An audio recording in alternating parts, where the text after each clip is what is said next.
నమస్కారం. G news కి స్వాగతం. నేను మీ శిరీష. ఈ రోజు వార్తల్లో విశేషాలు చూద్దాం.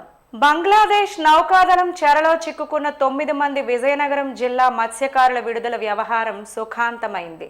రాష్ట్ర వ్యవసాయ మత్స్యశాఖ మంత్రి కింజరాపు అచ్చెన్నాయుడు తన శాఖ పరంగా తీసుకున్న ప్రత్యేక శ్రద్ధ, దౌత్యపరమైన ఒత్తిడి కారణంగా మత్స్యకారులు సోమవారం క్షేమంగా విశాఖ తీరానికి చేరుకున్నారు. అధికారులు వారికి స్వాగతం పలికారు. 3 నెలలుగా సాగుతున్న ఉత్కంఠకు తెరపడటంతో వారి సంబరాలు మిన్నంటాయి. వారిని నివాసాలకు చేరుకున్నారు. గత అక్టోబర్లో మత్స్యకారులు అన్యదేశంలో బందీలుగా చిక్కుకుపోయారన్న వార్త తెలియగానే మంత్రి అచ్చెన్నాయుడు అత్యంత వేగంగా స్పందించారు. కేవలం ఆదేశాలకే పరిమితం కాకుండా ప్రతి దశలోని వ్యక్తిగత పర్యవేక్షణ చేశారు. మత్స్యశాఖ మంత్రిగా అధికారులను వెంటనే అప్రమత్తం చేసి పడవ రిజిస్ట్రేషన్ వివరాలు, మత్స్యకారుల చిరునామాలను సేకరించి కేంద్ర విదేశాంగ శాఖకు నివేదించారు. ముఖ్యమంత్రి నారా చంద్రబాబు నాయుడు కేంద్ర మంత్రి కింజరాపు రామ్మోహన్ నాయుడు వద్దకు స్వయంగా సమస్యను వివరించారు. మత్స్యకారుల దీనస్థితిని వివరించి కేంద్ర హోంమంత్రి అమిత్ షాకు లేఖ రాయించడంలో కీలక పాత్ర పోషించారు. 3 నెలల కాలంలో విడుదల కావడంతో మంత్రి అచ్చెన్నాయుడు చేసిన కృషి అభినందనీయమని, మత్స్యకారులు మన సంతోషాన్ని పంచుకున్నారు. భారత కోస్ట్ గార్డ్, బంగ్లాదేశ్ అధికారులతో మత్స్యశాఖ ఉన్నతాధికారులు నిరంతరం టచ్లో ఉండేలా చూస్తూ విడుదల ప్రక్రియలో ఎదురైన సాంకేతిక అడ్డంకులను తొలగించారు. బంగ్లాదేశ్ సరిహద్దుల నుండి విడుదలైన మత్స్యకారులు సోమవారం ఉదయం విశాఖకు చేరుకున్నారు. తమను సురక్షితంగా రప్పించడంలో అహర్నిశలు కృషి చేసిన మత్స్యశాఖ మంత్రి అచ్చెన్నాయుడు, మత్స్యకారుల కుటుంబ సభ్యులు ప్రత్యేక కృతజ్ఞతలు తెలిపారు. మా అచ్చెన్నాయుడు గారే మాకు పెద్ద దిక్కుగా నిలబడ్డారు. ఆయన చొరవ వల్లే ఈ రోజు మా వారు కళ్ల ముందు ఉన్నారని మత్స్యకార మహిళలు భావోద్వేగానికి లోనయ్యారు. వరుసగా 9వసారి కేంద్ర బడ్జెట్ను ప్రవేశపెట్టిన నిర్మలా సీతారామన్ దేశాభివృద్ధి, ఆర్థిక క్రమశిక్షణ, మౌలిక సదుపాయాలు, విద్య, ఆరోగ్యం, రైతులు, యువత మీద ప్రత్యేక దృష్టి పెడుతూ కూర్పు చేశారని కేంద్ర పౌర విమానయాన శాఖ మంత్రి కింజరాపు రామ్మోహన్ నాయుడు తెలిపారు. కేంద్ర బడ్జెట్పై ప్రశంసల జల్లు కురిపిస్తూ ప్రకటన విడుదల చేశారు. విదేశీ యాత్రలపై పన్ను తగ్గింపు జరగడం పౌర విమానయాన రంగానికి మరింత ఊతనిస్తుందని తెలిపారు. ప్రధానమంత్రి వికసిత్ భారత్ లక్ష్యాలను మరింత వేగంగా చేరుకునేందుకు ఇది దోహదపడుతుందని తెలిపారు. పౌర విమానాల విడిభాగాలపై పన్ను తగ్గించడంతో పాటు తన శ్రీకాకుళం జిల్లాలో ప్రధాన పంటగా ఉన్న కొబ్బరి కోలుకునేలా తోడ్పాటు అందివ్వడం శుభ పరిణామమని తెలిపారు.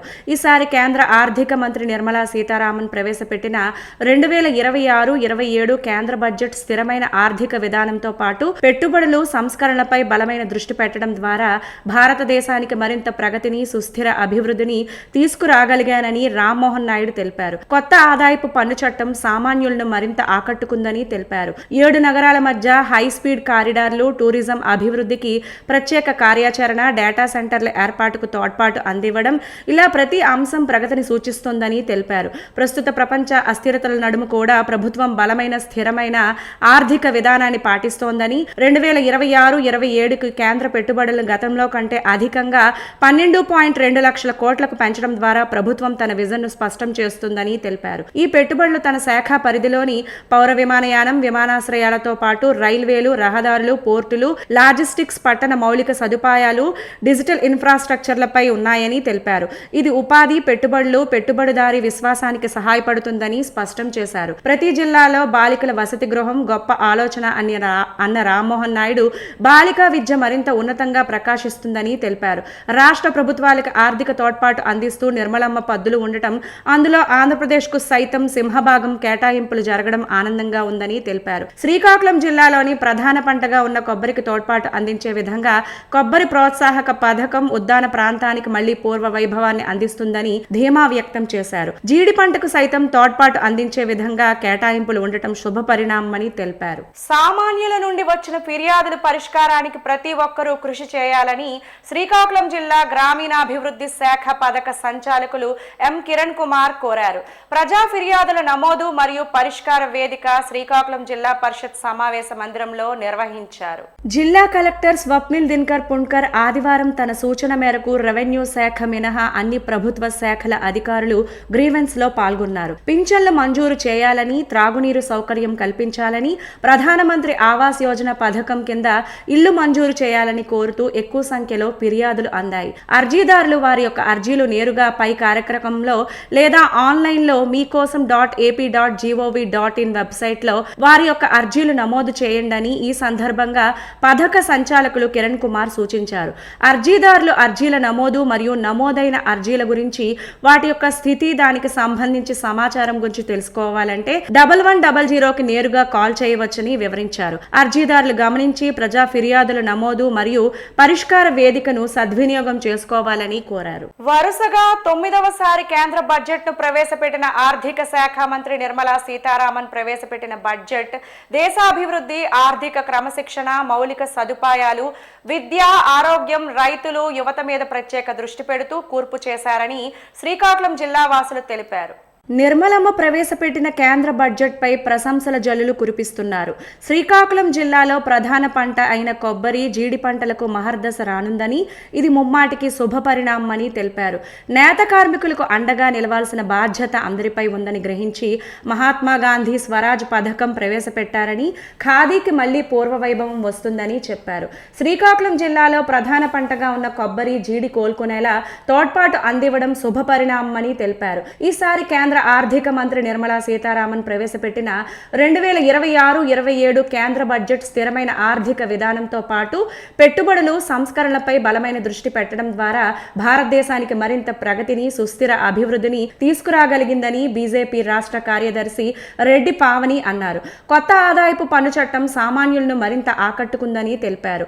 7 నగరాల మధ్య హైస్పీడ్ కారిడార్లు, టూరిజం అభివృద్ధికి ప్రత్యేక కార్యాచరణ, డేటా సెంటర్ల ఏర్పాటుకు తోడ్పాటును అందివ్వడం, ఇలా ప్రతి అంశం ప్రగతిని సూచిస్తోందని తెలిపారు. ప్రస్తుత ప్రపంచ అస్థిరతల నడుమ కూడా ప్రభుత్వం బలమైన స్థిరమైన ఆర్థిక విధానాన్ని పాటిస్తోందని, 2026-27కి కేంద్ర పెట్టుబడులను గతంలో కంటే అధికంగా 12.2 లక్షల కోట్లకు పెంచడం ద్వారా ప్రభుత్వం తన విజన్ను స్పష్టం చేసిందని తెలిపారు. ప్రతి జిల్లాలో బాలికల వసతి గృహం గొప్ప ఆలోచన అని కితాబు ఇచ్చారు.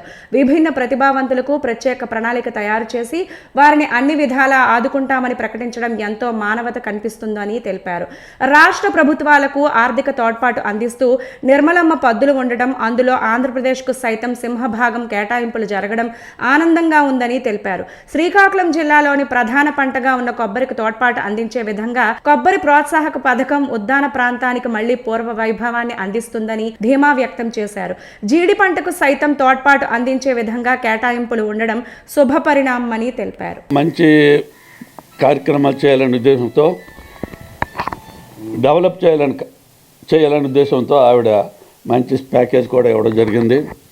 మరి ఇవన్నిటికీ అంటే వైద్యంకి, విద్యకి మంచి ప్రిఫరెన్స్ ఇచ్చి మన ఆంధ్రప్రదేశ్లో A1 అనే కొత్తగా వచ్చినటువంటి ఈ టెక్నాలజీని బాగా డెవలప్ చేయడానికి ఆవిడ మంచి అవకాశం కల్పించింది. అలాగే మరి కొన్ని యూనివర్సిటీస్ ఉన్నాయి. నార్త్లో ఎక్కువ యూనివర్సిటీస్కి ఆవిడ ప్రిఫర్ చేసినట్టుంది యూనివర్సిటీ డెవలప్మెంట్కి. అలాగే మరి మన ఆంధ్రప్రదేశ్ ముఖ్యంగా రైతులతో కూడినటువంటి ప్రభుత్వం కనుక మొత్తం భారతదేశంలో అందరు రైతులకి, అలాగే విమెన్ వెల్ఫేర్కి మంచి ప్రాముఖ్యత ఇచ్చి వికలాంగులకి ఇచ్చారు. అలాగే వికలాంగులకి మొత్తం భారతదేశంలో చాలామంది వికలాంగులు అనేక రకాలుగా సఫర్ అవుతున్నారు. వాళ్ళని ఉద్దేశపెట్టి మంచి ప్రోత్సాహం కల్పించాలనే మంచి స్కీములు, అలాగే మంచి ప్యాకేజ్ కూడా ఇవ్వడం జరిగింది. ముఖ్యంగా ఆవిడికి అన్ని విధాల భారతదేశంలో ఉన్నటువంటి ప్రజలకు అందరినీ ఆలోచించి ఆవిడ చేసినటువంటి 9వ ఈ బడ్జెట్ ప్రజెంటేషన్ మాత్రం అద్భుతంగా ఉన్నదని నేను ఒక వ్యాయామ అధ్యాపకుడుగా, అలాగే రిటైర్డ్ లెక్చరర్గా చెప్పక తప్పలేదు. Thank you. కేంద్ర ప్రభుత్వం ప్రవేశపెట్టిన వార్షిక బడ్జెట్ దేశ భవిష్యత్ అవసరాలు దృష్టిలో ఉంచుకొని రూపొందించిన సమగ్ర బడ్జెట్ గా ఎమ్మెల్యే కోన రవికుమార్ పేర్కొన్నారు. దేశాభివృద్ధికి కీలకమైన మౌలిక సదుపాయాలు, విద్య, వైద్య, ఆరోగ్యం, వ్యవసాయం, రక్షణ రంగాలకు ఈ బడ్జెట్లో పెద్దపీట వేయడం అభినందనీయమని తెలిపారు. దేశ ఆర్థిక వ్యవస్థను మరింత బలోపేతం చేసి ప్రపంచంలోని అతిపెద్ద ఆర్థిక శక్తిగా భారత్ను నిలబెట్టే దిశగా ఈ బడ్జెట్ కీలక పాత్ర పోషిస్తుందని తెలిపారు. ముఖ్యంగా ఉత్పత్తి రంగాన్ని ప్రోత్సహించడంలో, ఎంఎస్ఎంఈ రంగాన్ని బలోపేతం చేయడంలో కేంద్ర బడ్జెట్ స్పష్టమైన దృష్టిని చూపిందని పేర్కొన్నారు. చిన్న మధ్య తరహా పరిశ్రమలకు రుణ సౌలభ్యం, ఉపాధి అవకాశాల పెంపు ద్వారా యువతకు భవిష్యత్ భరోసా కల్పించేలా బడ్జెట్ ఉందని తెలిపారు. వ్యవసాయ రంగానికి సంబంధించి రైతుల ఆదాయం పెంచే లక్ష్యంతో తీసుకున్న చర్యలు, ఆధునిక వ్యవసాయ పద్ధతులు, సాగునీటి ప్రాజెక్టులకు నిధుల కేటాయింపులు రైతులకు మేలు చేస్తాయని చెప్పారు. అలాగే వైద్య, ఆరోగ్య రంగాల్లో మౌలిక వసతుల విస్తరణ, నాణ్యమైన వైద్య సేవలు అందుబాటులోకి తీసుకువచ్చేలా బడ్జెట్ రూపకల్పన చేయడం ప్రశంసనీయమని తెలిపారు. హెరిటేజ్ టూరిజం విస్తరణకు బడ్జెట్లో ఇచ్చిన ప్రాధాన్యం దేశ సంస్కృతి సాంప్రదాయాలకు ప్రపంచాన్ని పరిచయం చేసే అవకాశంగా మారుతుందని తెలిపారు. చారిత్రక కట్టడాలు, దేవాలయాలు, వారసత్వ ప్రాంతాల అభివృద్ధి ద్వారా పర్యాటకం పెరిగి స్థానిక యువతకి ఉపాధి అవకాశాలు కూడా పెరుగుతున్నాయని స్పష్టం చేశారు. ఆంధ్రప్రదేశ్ రాష్ట్రానికి సంబంధించి 64,362 కోట్ల నిధుల కేటాయింపు రాష్ట్ర అభివృద్ధికి ఎంతో దోహదపడుతుందని తెలిపారు. ఈ నిధులతో మౌలిక వసతులు, పరిశ్రమలు, ఉపాధి అవకాశాలు పెరుగుతాయని, రాష్ట్ర ఆర్థిక ప్రగతికి ఇది మైలురాయిగా నిలుస్తుందని తెలిపారు. దేశం, రాష్ట్రం రెండింటి సమగ్ర అభివృద్ధిని లక్ష్యంగా చేసుకుని కేంద్ర ప్రభుత్వం ప్రవేశపెట్టిన ఈ బడ్జెట్ కు ఎమ్మెల్యే కోన రవికుమార్ హర్షం వ్యక్తం చేస్తూ ప్రధాని నరేంద్ర మోడీకి, కేంద్ర ఆర్థిక మంత్రికి కృతజ్ఞతలు తెలిపారు. వైకాపాలోని కొంతమంది బూతుల బ్యాచ్ నోటు దురుసును వ్యక్తపరుస్తున్నారు. సీనియర్ నాయకులు అయి ఉండి చిన్న పెద్ద తారతమ్యం లేకుండా నోటికి వచ్చిన బూతులు చూసి రాష్ట్ర ప్రజలందరూ చేత్కరించుకుంటున్నారు. ఆ పార్టీ అధినాయకుని మెప్పు కోసమే ఇటువంటి కవ్వింపు చర్యలకు పూనుకున్నట్లు బహిర్గతమవుతుంది. తెలుగుదేశం పార్టీ జాతీయ అధ్యక్షులు ముఖ్యమంత్రి చంద్రబాబును గాని, జాతీయ ప్రధాన కార్యదర్శి రాష్ట్ర మంత్రి వర్యులు లోకేష్ బాబును కానీ వైకాపా నోటి దురుసు నాయకులు ఎంత దుర్భాషలు ఆడినా, ఎన్ని కవ్వింపు చర్యలకు దిగినా టీడీపీ శ్రేణులు సంయమనం పాటిస్తున్నారు. ఎందుకంటే టీడీపీ ఒక క్రమశిక్షణ కలిగిన పార్టీ. చర్యకు ప్రతిచర్య అనే విధానం టీడీపీకి లేదు. కానీ చట్టం తన పని తాను చేసుకుపోతుంది. తిరుపతి లడ్డు కల్తీ కుంభకోణం సిట్ బహిర్గతం చేసిన తర్వాత ప్రజల దృష్టిని మళ్లించడానికే ఇటువంటి కవ్వింపు చర్యలకు వైకాపా పూనుకుంటుంది. అన్ని రాష్ట్ర ప్రజలు భావిస్తున్నారు, హిందువులు పవిత్రంగా భావించే 20 కోట్ల కల్తీ లడ్డూలను తయారు చేయించి భక్తులకు పంపిణీ చేయడం దుర్మార్గం. అది ముమ్మాటికి దేశంలో ఉన్న సుమారు 113 కోట్ల హిందువుల మనోభావాలను కించపరిచే ప్రక్రియ మాత్రమే. ప్రత్యేక విచారణ బృందం వైకాపా ప్రభుత్వ హయాంలో కల్తీ నెయ్యితో తిరుపతి లడ్డూలు తయారు చేశారని రుజువు చేసినా సరే సిగ్గు లేకుండా వైకాపా నాయకులు కల్తీ జరగలేదని బుకాయించడం సిగ్గుచేటు. వైకాపా పాలనంతా అరాచకాలు, అకృత్యాలు, విధ్వంసాలు, వినాశనాలతో రాష్ట్రాన్ని సర్వనాశనం చేసిన ఘనత వైకాపా ప్రభుత్వానిదే. కూటమి ప్రభుత్వం ఏర్పడిన తరువాత చంద్రబాబు పాలనలో కేంద్ర ప్రభుత్వం అండతో రాష్ట్రం సంక్షేమ అభివృద్ధి బాటలో దూసుకుపోవడం చూసి ఓర్వలేక ప్రభుత్వంపై అసత్య ఆరోపణలు చేస్తూ పగటి కళ్ళు కంటున్న వైకాపా నాయకులకు సరైన బుద్ధి చెప్పడానికి ప్రజలు సిద్ధంగా ఉన్నారని, ఆ పార్టీ నాయకులు తెలుసుకుంటే మంచిదని, లేకుంటే సరైన సమయంలో ప్రజలు తగు బుద్ధి చెప్తారని టీడీపీ హెచ్చరిస్తోంది. ఇప్పటికైనా బుద్ధి తెచ్చుకొని నోటి దురుసు తగ్గించుకోవాలని హితవు పలికారు. ఈ సమావేశంలో ఎంఎస్ఎంఈ డైరెక్టర్ ప్రధాన విజయరాం తదితరులు పాల్గొన్నారు.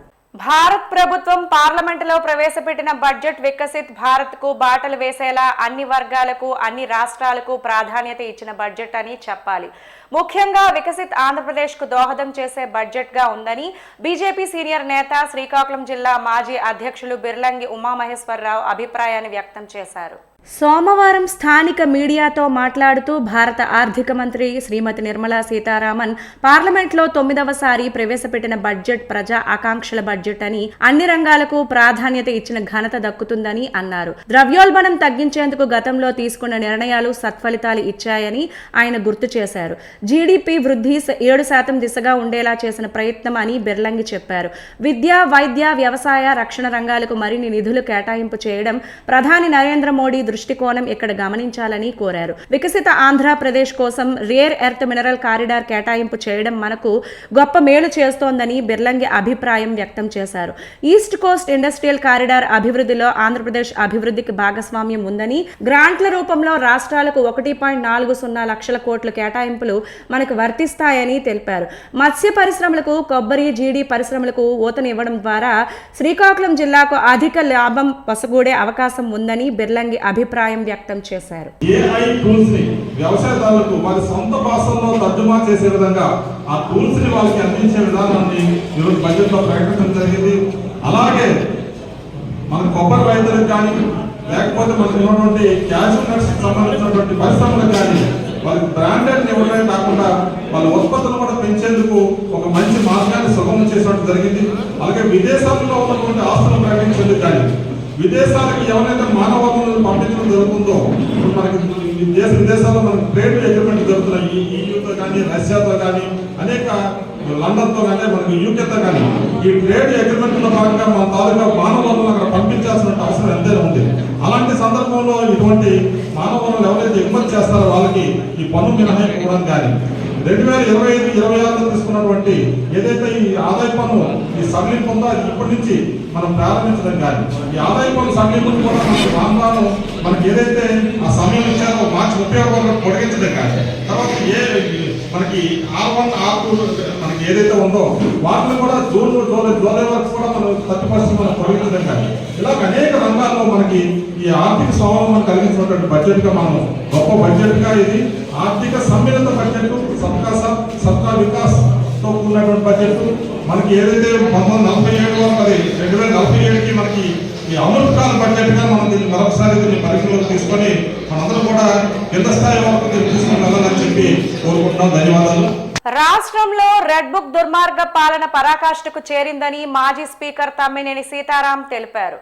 సోమవారం శ్రీకాకుళం నగరంలో ఒక ప్రైవేట్ హోటల్లో ఆయన విలేకరులతో మాట్లాడుతూ తిరుపతి శ్రీవారి లడ్డు ఉదంతంలో సిబిఐ క్లీన్ చిట్ ఇవ్వడంతో టాపిక్ డైవర్ట్ చేయడానికి మాజీ మంత్రుల అంబటి రాంబాబు, జోగి రమేష్ ఇళ్లపై టీడీపీ శ్రేణులు దాడి చేస్తున్నారని తెలిపారు. వారి హత్యాయత్నాన్ని, కార్యాలయం, ఇళ్లపై దాడులను చూస్తే రాష్ట్రంలో లా అండ్ ఆర్డర్ ఉందా లేదా అనే అనుమానం కలుగుతోందని వివరించారు. వీటిని అడ్డుకోవాల్సిన పోలీసులే కాపలా కాస్తున్నారని, టీడీపీ ఎమ్మెల్యే భర్త గూండాలతో వెళ్లి అంబటి రాంబాబు ఇల్లు, కార్యాలయంపై దాడి చేశారన్నారు. ఫర్నిచర్, కార్లు ధ్వంసం చేసి ఇల్లు, కార్యాలయాలకు నిప్పు పెట్టారు. ఫిర్యాదు చేయడానికి వెళ్లిన వైకాపా నేతలకు ఎస్సీ అపార్ట్మెంట్ కూడా ఇవ్వలేదని చెప్పారు. విలేకరుల సమావేశంలో వైకాపా రాష్ట్ర కార్యదర్శి దుంపల రామారావు, పిల్లల రామకృష్ణ, గొండు కృష్ణమూర్తి నాయుడు, పిన్నింటి సాయి కుమార్, ఎచ్చెర్ల శ్రీధర్, సనపల నారాయణరావు, గుమ్మడి రాంబాబు, కర్నేని నాగేశ్వరరావు, బొడ్డేపల్లి నారాయణరావు, ఎన్ని ధనుంజయరావు, అల్లంశెట్టి ఉమామహేశ్వరరావు, పైడి రాణా ప్రతాప్, సీపాన వెంకట్రావు పాల్గొన్నారు. మీరు ఇవాళ సక్రమం అని చెప్పి మీరు ఏ విధంగా చేస్తారు నేను అడుగుతున్నాను. భరత్ గారు, ఏమయ్యా భరత్, ఇదేనా ఒక పార్లమెంటు సభ్యుడిగా నీవు చేయాల్సినటువంటి వ్యవహారం? ఇదేనా ఒక ప్రభుత్వం కొట్టింది రైట్? ఇది అది it is right are wrong? మీరు అది క్షుణ్ణంగా తెలుసుకున్న తర్వాత మీరు యాక్షన్ తీసుకోవాలి. క్షుణ్ణంగా తెలిసిపోయి ఇంత జరిగినప్పటికీ మీరు దాన్ని రెగ్యులేట్ చేసి మీరు దాన్ని స్వాధీనం చేసుకునే ప్రయత్నం చేస్తున్నారంటే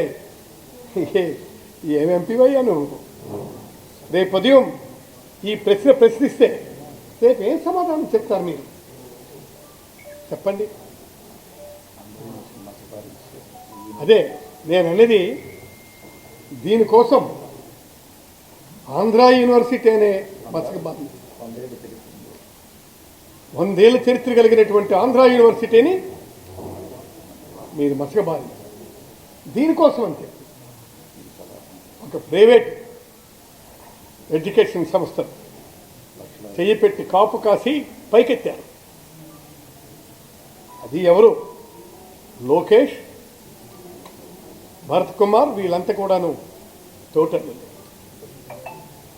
అంటే తోటలు అయితే ఇచ్చేస్తామా? ఇచ్చేద్దామంటే ఇచ్చేద్దాం. వీళ్ళు వస్తే వాళ్ళు, వాళ్ళు వస్తే వీళ్ళు, ఇష్టానుసారంగా ఇస్తారు. ఇది ఎవరు చేసినా తప్పు. ఇలాంటి పనులు ఎవరు చేసినా తప్పు అని చెప్తున్నాము. ఆంధ్రాలో ఆటవిక పాలనలా తయారైందని, ఆంధ్రప్రదేశ్ ని ఆటవిక ప్రదేశ్ గా మార్చారని మాజీ మంత్రి సీదిరి అప్పలరాజు తెలిపారు. శ్రీకాకుళం నగరం వైఎస్ఆర్సీపీ పార్టీ కార్యాలయంలో మీడియాతో మాట్లాడుతూ సుప్రీంకోర్టు కేసు సిబిఐ ద్వారా సిట్ ఏర్పాటు చేసిందని తెలిపారు. సిట్ యానిమల్ ఫాల్ట్ లేదని చెప్పారు. కూటమి నేతలు ఇప్పుడు పరీక్షలు తప్పు అంటున్నారని తెలిపారు. సుప్రీం ఆదేశాలను కూటమి ప్రభుత్వం ఖాతరు చేయడం లేదని తెలిపారు. అంతర్జాతీయ నాయకుడు చంద్రబాబు ట్రంప్కి చెప్పి ఎఫ్బీఐతో ఇన్వెస్టిగేషన్ చేయించండి అని తెలిపారు. హోంమంత్రి సైతం సిట్ రిపోర్టు తప్పు అంటున్నారని, మీ సిట్ అయితేనే కరెక్టా అని ప్రశ్నించారు. మీరు ఫలానా ఇండస్ట్రియలిస్ట్ని మేము ఇంప్రెస్ చేయగలిగాము మా ప్రజెంటేషన్తో, లేకపోతే మా రాష్ట్రంలో ఉన్నటువంటి వనరులు ఇవి, మా రాష్ట్రంలో ఉన్నటువంటి స్టేబుల్ గవర్నెన్స్ ఇదిని మేము ఇంప్రెస్ చేయగలిగాము అని మీరు ఒక్క స్టేట్మెంట్ ఇవ్వగలిగారా? ఈ ఇయర్ కాదు, లాస్ట్ ఇయర్ వెళ్ళారు మీరు. లాస్ట్ ఇయర్ అయినా ఒక ఎంఓఈ చేసుకొని మీరు వచ్చారా? మీరేదో పారిశ్రామిక పెట్టుబడులు సమ్మిట్ అని పెట్టారు. ఏంటి మీరు పెట్టిన సమ్మిట్?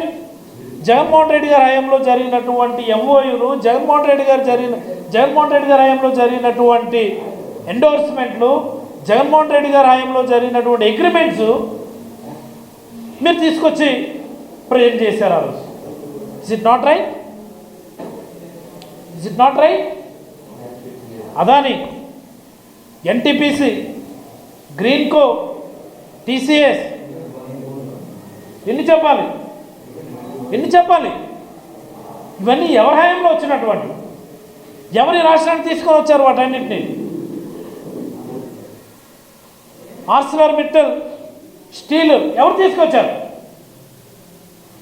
ఇవన్నీ జగన్మోహన్ రెడ్డి గారి కృషి. మీరు తీసుకొచ్చింది అప్పనంగా ఫ్రీగా భూములు ఇచ్చినటువంటి లుల్లు మాల్. ఎవరికి కావాలి లుల్లు మాల్? సేల్స్ మ్యాన్ ఉద్యోగాలు ఇవ్వడం కోసమని చెప్పి వందల వేల కోట్ల విలువైనటువంటి భూములు తాకట్టు పెట్టడానికి మీరు ప్రభుత్వాన్ని రన్ చేస్తూ ఉన్నారు.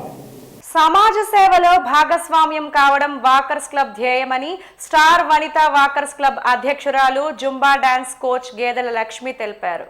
సోమవారం శ్రీకాకుళం నగరం ఆర్ట్స్ కళాశాల ప్రాంగణంలో స్టార్స్ వనితా వాకర్స్ క్లబ్ అధ్యక్షురాలు గేదెల లక్ష్మి జన్మదిన వేడుకలు వినూత్నంగా కేక్కు బదులుగా బొప్పాయి పండును కోసి వాకర్స్కు పంచిపెట్టారు.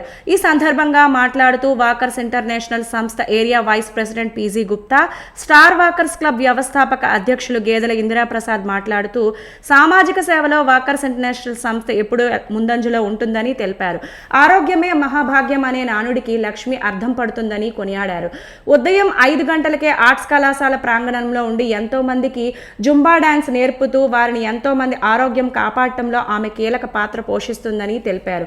ఈ కార్యక్రమంలో స్టార్స్ వాకర్స్ క్లబ్ ప్రతినిధులు గోలి ఉమామహేశ్వరరావు, వై మోహన్ రావు, ఎం మల్లిబాబు, గుడ్ల జగ్గారావు, సుగంధం సంజీవరావు, గోలి సంతోష్ తదితరులు పాల్గొన్నారు.